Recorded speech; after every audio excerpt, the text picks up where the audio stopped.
ल पानीको लागि पनि दुःख पाइयो। ट्याङ्की ओभरफ्लो पानी छ आयो। ट्याङ्कीमा त पानी त गोबर फ्लो रहेछ।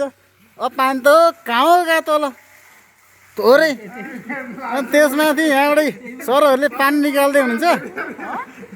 यस्तो प्रविधि प्रयोग गरेर त्यो पनि सालको लौरीमा चाहिँ बोतल झुन्डाएर चाहिँ यहाँ चाहिँ प्रयास हुँदैछ, अथक प्रयास।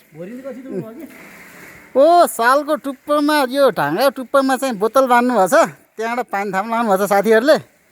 अब यो पनि कतिको सक्सेस हुन्छ थाहा छैन।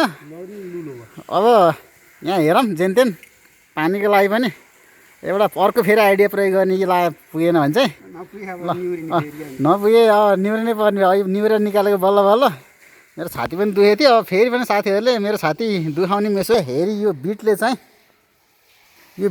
दुख्दो रहेछ, एकदम गाह्रो हुँदो रहेछ। सबै चिज मागेको, बाल्टी पनि मागेको भएन। पानी सुक्यो। ओहो त्यसरी त भएन नि त यार। थेत्तेरी यो त यार मुते जति नै आएन छ त यार। यस्तो पारा भएपछि कसरी सकिन्छ हौ। ल जेनतेन अब चाहिँ हो यसरी खनाउनुहोस् ल।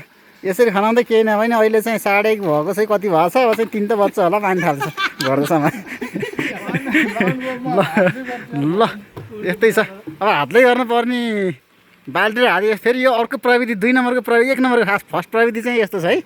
पहिलाको पुरानो प्रविधि त्यहाँ खुट्टा समाइदिनुपर्छ होला हौ सर। फेरि गयो नि त गयो फेरि यस्तो त्यहाँ त अलि रिक्स पनि छ हौ। यस्तो छ। सुजन सरले पनि खै मेसो ल्याउनु होला जस्तो मलाई लागेन यार। थाप्न त थापे बुढाले ल है, कराएन आवाज चाहिँ। पानी चाहिँ अब खाइएला जस्तो छ। ल ठिक छ ल।